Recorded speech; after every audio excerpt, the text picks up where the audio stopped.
Olá, irmãos, a paz do Senhor a todos. Nós vamos dar sequência à aula 2, do módulo 1 de Introdução à Bíblia, que é a composição e estrutura literária. Nós vamos falar nessa aula sobre a parte 2, a composição e estrutura literária do Novo Testamento. Como já foi dito na primeira aula, mas é sempre bom reforçar, os livros que compõem a estrutura literária do Novo Testamento, eles não foram divididos de forma cronológica, mas de estilo literário. Então nós temos no Novo Testamento, nós temos os Evangelhos, o livro de Atos, as cartas ou epístolas, e o último que é um livro de revelação, um livro profético, o Apocalipse. Essa aula é muito importante porque no Novo Testamento não contém tantos gêneros ou formas literárias como o Antigo Testamento, mas ainda assim aparecem alguns gêneros muito importantes. Por que é importantes? Porque você está trabalhando como obreiro na casa do Senhor, você está sempre compartilhando uma palavra ou preparando uma palavra, então você tem que se habituar exatamente com esses gêneros literários. E um ponto importante que eu queria destacar para você, é que dentro do contexto literário, costuma-se dizer, e a gente ouve muito sobre isso, que um texto sem contexto é pretexto. Essa é uma frase no ambiente teológico muito dita, e uma desculpa que as pessoas encontram, para fazer uma doutrina que geralmente é herética, é uma heresia, Então, nós precisamos tomar cuidado porque interpretações equivocadas da Bíblia, elas trazem um prejuízo, para a pessoa que está ouvindo e para você também que está preparando a palavra. Então você precisa tomar muito cuidado e compreender que uma passagem ela precisa se encaixar dentro da unidade literária que o texto está trazendo. Como eu já expliquei, sempre esse texto ele precisa encaixar no contexto, ele pode estar ligado também a um capítulo ou dentro de vários livros bíblicos. Então você precisa estar sempre munido da sua chave bíblica, das suas anotações, você prestar atenção naquilo que você vai falar. O texto, muitas vezes, ele pode ser semelhante a uma outra passagem e é importante você reforçar, porque você vai trazendo autoridade ao texto que você vai estar compartilhando. Então, como eu disse desde a primeira aula, a estrutura literária ela é muito importante e lá na frente, quando a gente estiver fazendo os módulos 3 e 4, que são hermenêutica, homilética, exegese, nós vamos utilizar muito desse recurso, principalmente na exegese, que é quando a gente interpreta, a gente procura as várias nuances de interpretações de um texto, Então nós precisamos estar atentos, porque assim, o contexto ele pode ser próximo ou imediato, ou a passagem que está passando. Então guarde isso porque é muito importante e principalmente no ambiente do Novo Testamento, Como já foi dito, então a estrutura literária do Novo Testamento ela é dividida pelos 4 evangelhos, Mateus, Marcos, Lucas e João. Mateus, Marcos e Lucas são chamados evangelhos sinóticos, porque eles tratam das mesmas palavras, mas de forma diferente, com narrativas diferentes. Por isso que eles são chamados livros sinóticos. O Evangelho de João, ele é diferenciado, ele não é um evangelho sinótico. Mas algo importante que eu queria falar ainda acerca do Evangelho, Porque dentro do Evangelho nós temos algumas formas literárias que são importantes você aprender, né? Como nós já vimos na aula passada, no Antigo Testamento são divididos de vários gêneros literários, poesia, livros históricos, né? Obras inteiras, né? E com nuances interpretativas diferentes. Então você precisa estar muito habituado a entender o contexto de cada passagem que está sendo falada. E dentro disso eu queria destacar alguns detalhes, porque se você prestar atenção, é muito importante os evangelhos, porque os evangelhos são as narrativas dos dias de Jesus, as falas do nosso Salvador, do Senhor Jesus, né? E dentro disso, eu queria destacar nessa aula 3 formas importantes e mais usadas que você precisa ter uma atenção sobre essas formas. Em especial, são 3 que eu queria destacar: parábola, as histórias de milagres e os discursos, os pronunciamentos do Senhor Jesus, né? Então, nessa aula eu quero aprofundar um pouco acerca disso, porque, em primeiro lugar, as parábolas são histórias que Jesus contou, assim, de forma que ele falava de uma forma mais complexa, mas sempre depois ele explicava para os discípulos o que ele estava querendo trazer com aquela mensagem. Então, o primeiro conselho que eu dou para você: tome cuidado quando você for pregar em cima de uma parábola, porque sempre a parábola, logo em seguida, ela tem a explicação. O Senhor Jesus explica a parábola, como a gente vê a do bom samaritano, a gente vê a parábola do filho pródigo, ou a palavra da semeadura, né? Muitas vezes as pessoas pregam em cima dessa parábola e não levam em consideração a explicação que o Senhor Jesus está trazendo. Logo em seguida ele comenta, né, acerca da parábola, né? Então a gente precisa estar muito assim inteirado em relação a isso, para não cometer erros teológicos, né? Não cometer gafes, né? Pregando em cima de algo que o próprio Senhor Jesus explicou a parábola, né? Ainda dentro desses 3 que eu queria destacar, né? Eu ainda queria falar um pouco acerca da parábola e que você prestasse atenção, né? Porque nem todas as parábolas, especialmente as que são mais longas, né, com uma narrativa mais complexa, permitem uma lição simples. Por isso que eu falei para você: tenha muito temor ao compartilhar acerca de uma parábola, porque você não pode falar de forma simples algo que Jesus falou de forma complexa. Então, não é tão fácil. Você não pode menosprezar a narrativa, né? A parábola que o Senhor Jesus está trazendo. Então você precisa preservar a redação mais detalhada o possível que o Senhor Jesus trouxe, a narrativa que ele trouxe, né? Por mais complicada que ela seja, você criar um resumo, você pode estar omitindo detalhes que o próprio Senhor Jesus não omitiu. Então, tome muito cuidado acerca disso, porque a parábola, como eu disse, vou dizer mais uma vez, ela é dita, mas ela também é explicada pelo Senhor Jesus, né?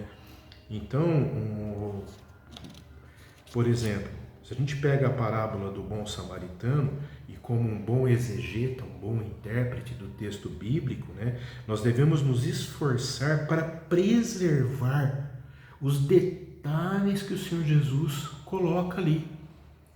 Você pode falar com suas palavras, mas trazendo o conteúdo, né, exatamente como o Senhor trouxe. Então, porque ele dá a ênfase acerca do sacerdote, do levita, né? E ele fala ali de um princípio e de posição da religião, né? Do cuidado pelo próximo, pelas pessoas, né? Então a gente precisa estar muito atento em relação a isso. Existem outras coisas importantes, né, que eu poderia dizer acerca da parábola, né? Porque muitas vezes também Jesus usava uma figura de linguagem que é a metáfora, né? E as parábolas, elas criam um impacto justamente dentro da metáfora que ele usou. Então você precisa tomar muito cuidado, né?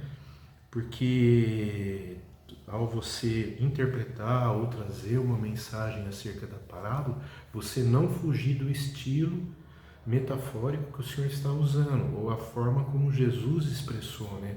Então eu gostaria de deixar muito claro isso para você entender bem. Amém, queridos? O segundo, né, o segundo gênero literário usado nos evangelhos é as histórias do milagre, que também você já está bem familiarizado com isso. Eu creio até que você já possa ter pregado ou trazido, compartilhado uma palavra ou dado um testemunho acerca dos milagres que os evangelhos narram, né?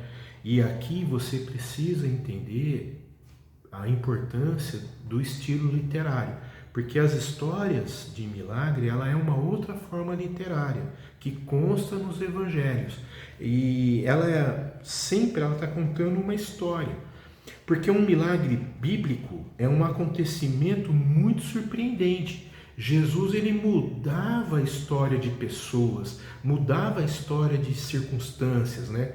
Porque o milagre é exatamente mudar o curso natural das coisas, é uma ação miraculosa. Então é muito surpreendente e muitas vezes causa um impacto. Então você não pode diminuir o impacto que a mensagem do milagre traz. Essa mensagem ela precisa vir carregada com o impacto, com a chamada de atenção, né? E você não pode tirar isso do contexto, porque na maioria das passagens que fala acerca de milagres, os temas comuns incluem sofrimento e descreve o sofrimento, né? Ou clamor por ajuda, ou por um ente querido que morreu, né? Nós não podemos esquecer do milagre da restauração da vida de Lázaro, né? Como estavam as irmãs de Lázaro, né? Os amigos, todo mundo. O próprio Senhor Jesus chorou ao saber da morte de Lázaro, né? Mas havia um contexto de milagre ali, a necessidade de mudança da circunstância. Então o sofrimento a gente não pode menosprezar. E um perigo aqui nas narrativas de milagre, que desde o iluminismo, né, todos ou alguns intérpretes, né, tirando aqui, como eu sempre gosto de frisar, né, exceto os intérpretes que são os conservadores, né, os bíblicos mesmo, né, mas a maioria, a gente tem caído nesse perigo, né, das pessoas tentando racionalizar ou desmitificar o milagre, a potência do milagre, o acontecimento do milagre. E isso, amados, é um perigo. Não caia nesse erro de tirar a importância quando você for explicar os acontecimentos. Nós estamos falando aqui de você preparar uma mensagem, né? Você vai estar falando acerca do milagre, então você precisa carregar na sua narrativa, né, o peso do milagre, né? Você não pode tirar o contexto. Por exemplo, um milagre que tem um impacto muito grande, eu particularmente, eu tenho assim, para mim me causa um impacto, né, o acontecimento da multiplicação dos pães. Pensa um pouquinho. Você tem alguns pães, alguns peixinhos, e dali você alimenta uma multidão. E ainda recolhe 12 cestos, vários cestos, né? Com a sobra. E Jesus manda guardar. Então o Senhor faz sobrejar. Ele não só alimenta, mas ele faz sobrar. Então a graça generosa, né? A bondade do Senhor, ela multiplica. Então, eu sempre quero dizer para você assim que são acontecimentos que você precisa, ao falar acerca do milagre, tenha temor, tome cuidado, não menospreze o impacto, o poder do milagre. Até porque nós não podemos desconsiderar que a ciência, com certeza, nunca vai refutar o sobrenatural. Então, você, como agora um intérprete bíblico, né, alguém que está estudando, preparando um sermão, uma mensagem ou compartilhar uma palavra, você precisa entender que na tradição teológica, cada vez mais as pessoas reconhecem o valor da interpretação bíblica correta, do valor das coisas miraculosas, dos feitos miraculosos do Senhor. Por isso que a história dos milagres que nós temos nos evangelhos, como um outro detalhe importante aqui, para você não perder esse raciocínio. Quando eu falei que algumas passagens no Antigo Testamento que Moisés fala no Deuteronômio e acontece no fato histórico também no livro de Josué, da mesma forma aqui. Por quê? Nós temos também no livro de Atos dos Apóstolos, a gente vê ali acontecimentos de milagres. Os apóstolos também operaram milagres, fizeram maravilhas. Então você também precisa ter o mesmo temor, o mesmo cuidado ao interpretar ou a compartilhar uma mensagem acerca dos milagres, porque elas são carregadas de um poder sobrenatural, de uma ação miraculosa. Então você não pode menosprezar isso, né? Você deve sempre trazer na sua mensagem o temor que o texto está representando. Então cuidado para não menosprezar isso, porque com certeza há um impacto ainda nos dias de hoje, quando o reino de Deus, ele encontra alguém que confessa o Senhor Jesus e entrega a sua vida para o Senhor, tem sua vida transformada. Isso já é um milagre, é uma transformação de vida. Então, com certeza, como eu falei na outra aula, Deus está sempre interferindo no curso da história, porque Ele continua interferindo no curso da nossa história, nas nossas vidas, né? Então, sempre quando você for falar acerca desses milagres, tenha sempre o temor, né? Tenha sempre assim, carregue um peso de demonstrar o poder de Deus no nome de Jesus, né? Que aí demonstra a divindade, a superioridade do Filho de Deus. Porque no livro de Atos a gente vê que os apóstolos eles faziam as maravilhas, faziam os sinais em nome do Senhor Jesus Cristo. Então há poder no nome de Jesus. Amém, queridos?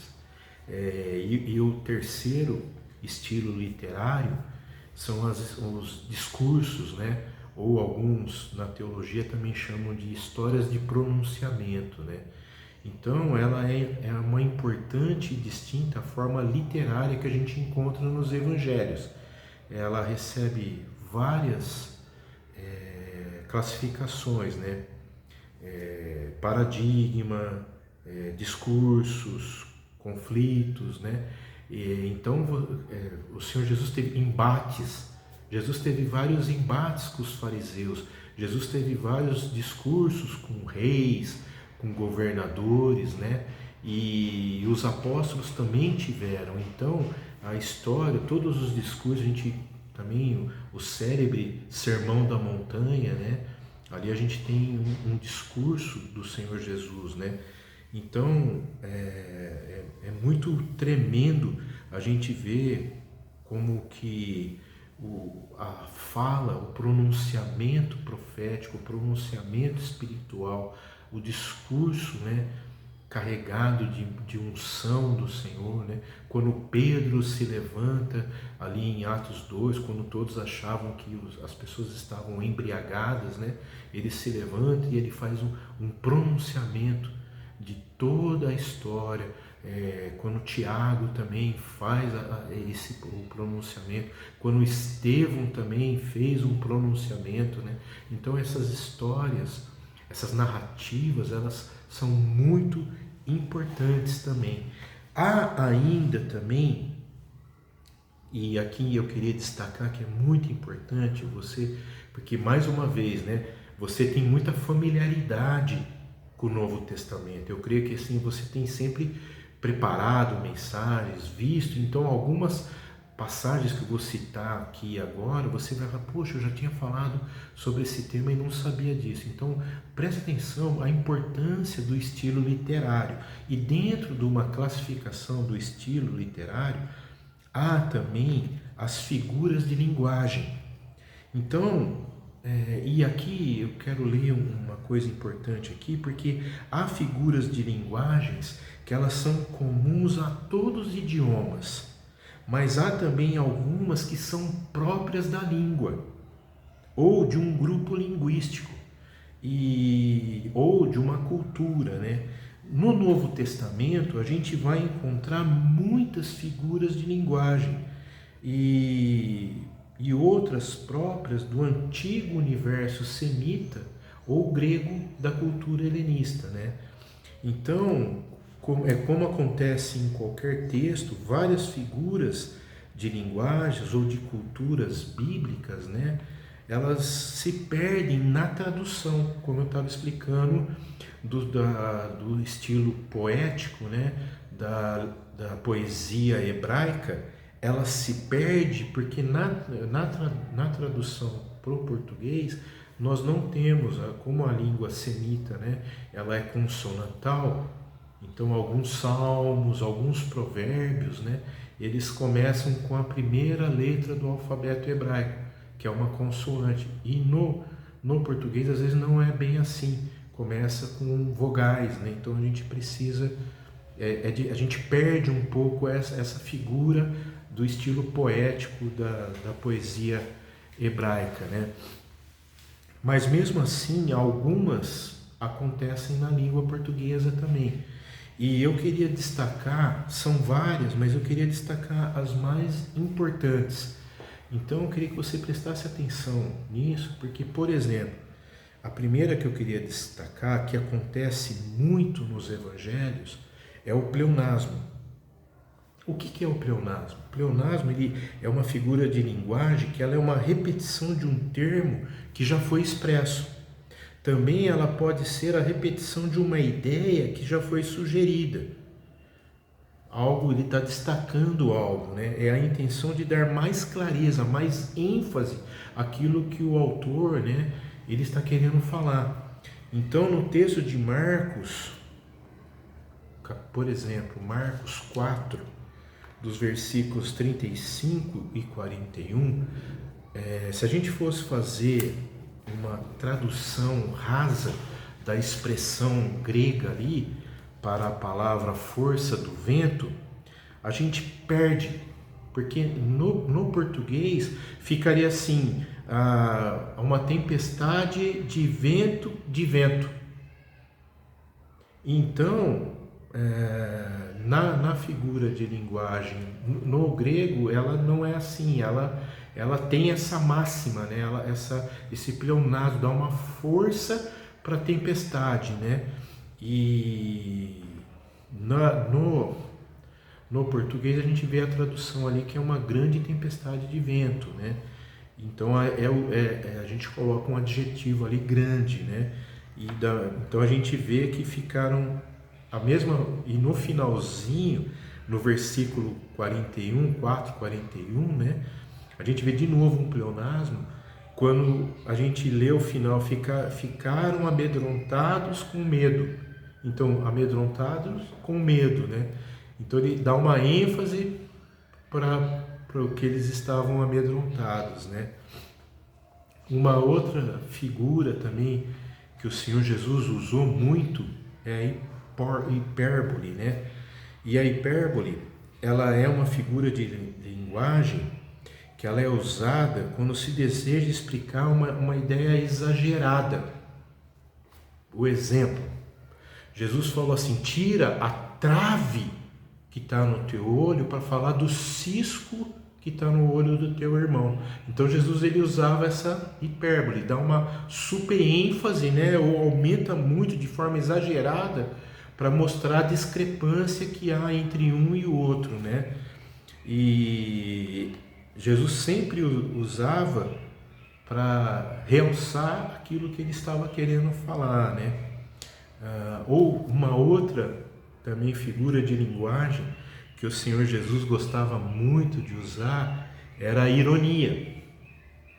E a ironia também é conhecida dentro das figuras de linguagem como uma antifrase, que ela exprime uma ideia por meio do seu contrário. E Jesus ele sempre usou muita ironia nos seus debates com os fariseus, então ele foi muito irônico. Por uma passagem onde ele foi muito irônico também, ele usou da ironia, né, no discurso, na narrativa, na conversa dele com o jovem rico, né? Ele diz para aquele jovem exatamente o oposto do que ele estava pretendendo dizer, né?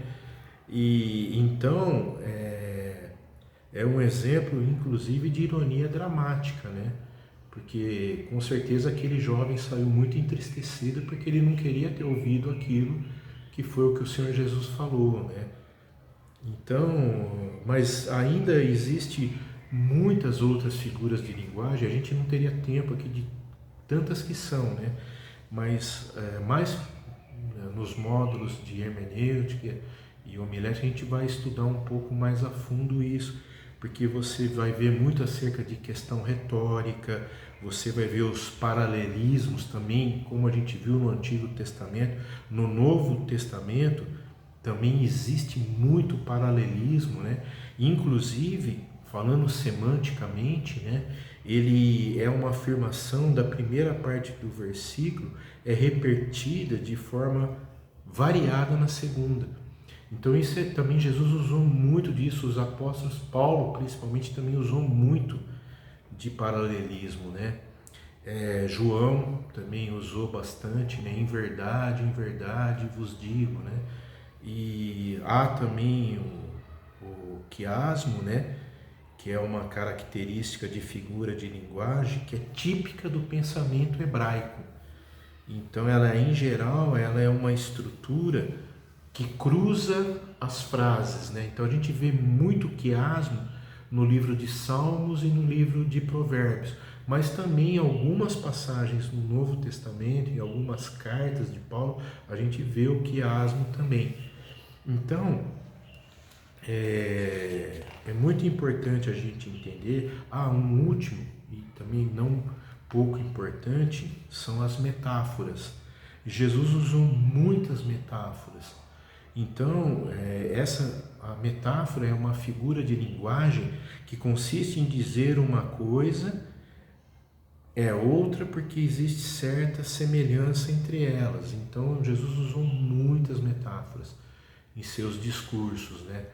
Então, é muito importante você entender essas questões do gênero literário, das figuras de linguagem, né? Por quê? Porque ao estudar as figuras literárias, né, as formas literárias, a gente combina a crítica dos gêneros literários. E muitas vezes, a gente, sem perceber, a gente faz isso. Quando a gente está preparando alguma mensagem, a gente está pensando, a gente está estruturando, né, um texto ou algo que a gente vai falar, a gente acaba usando os estilos literários, né? Porque sempre que você faz uma investigação de fatos ou de narrativas históricas, você acaba fazendo menção ou acaba usando de instrumentos literários, né? Por exemplo, a crítica, ela é algo presente no gênero literário, né? A crítica de um texto, a forma como você examina esse texto, né? Então isso é muito importante. Porque o gênero literário ele é um agrupamento de textos e na maioria das cartas a gente vê isso, né? Trazendo doutrina, trazendo aconselhamentos, trazendo formas como as pessoas precisavam agir, ou toda a comunidade, né, que cartas foram escritas para as comunidades, ou cartas foram endereçadas para uma pessoa em particular. Então, em todo o tempo, foi usado essas formas literárias, né? Então, a gente precisa estar muito atento em relação a isso, porque você poderia perguntar, mas Chico, qual a importância do estudo das formas literárias, né? Como eu falei desde a primeira aula, esse curso ele é um curso introdutório, onde você vai se aprofundar mais a partir de cada módulo que você for fazer. Então, quando você chegar nas ditas módulos exegéticos, né, você vai usar muito da literatura, dos estilos literários, da gramática grega, da gramática hebraica, né, da gramática no português também. Você vai precisar entender que algumas formas como foram falados, o verbo, porque, por exemplo, o estilo do grego é muito baseado nos verbos, e há os verbos que são mandamentos, ele está no imperativo, ou ele está no vocativo. Então essas coisas vão ser muito importantes para você compreender e preparar corretamente, né, como um bom exegeta, né, uma boa interpretação bíblica, né? Então isso é muito importante. Amém, queridos? Eu queria ainda também falar um pouquinho acerca da questão de algumas formas como o livro histórico, né, a importância do livro histórico, que é o livro de Atos. Por quê? Porque no livro de Atos a gente tem toda a história da formação do discipulado, da formação da igreja, da dispensação da igreja, né? A igreja, a questão missionária da igreja, e todos os fatos, as narrativas que acontecem ali precisam ser muito observadas. Então, você tem aí o material que foi entregue para você em mãos, como eu falei da outra aula, está sendo disponibilizado para você, por exemplo, nos evangelhos, a identidade de cada um, para quem, aqui um detalhe muito importante, amados, porque tem a ver com a interpretação do que você for fazer. Por exemplo, o Evangelho de Mateus, ele escreveu como Jesus Cristo sendo rei. Por quê? Porque ele escreveu aos hebreus, aos judeus, né? Então tem questões que Mateus fala que, por exemplo, o Evangelho de Marcos não fala. Porque Marcos escreveu como Jesus sendo servo.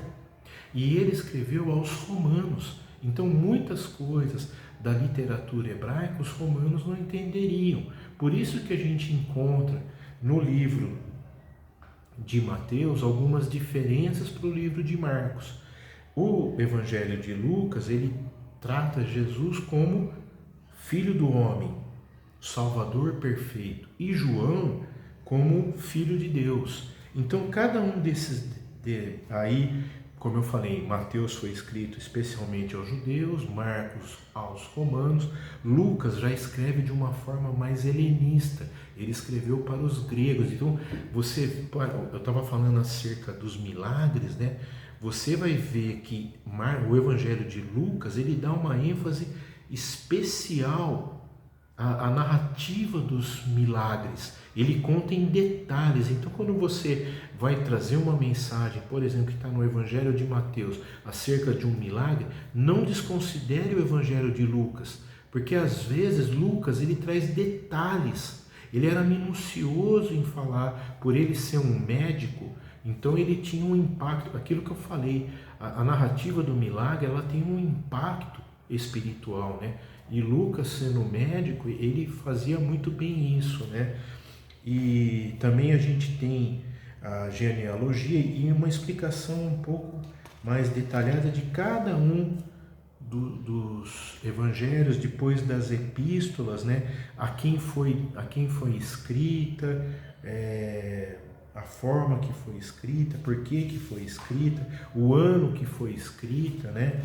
E então é importante você, quando for fazer a prova dessa matéria, você prestar atenção, olhando sempre e estudando. Não queira somente fazer a prova para ter média, para você ter o diploma. Não, estude, faça a leitura, ao procurar a resposta. Como eu tenho explicado, as respostas para as perguntas estão na apostila.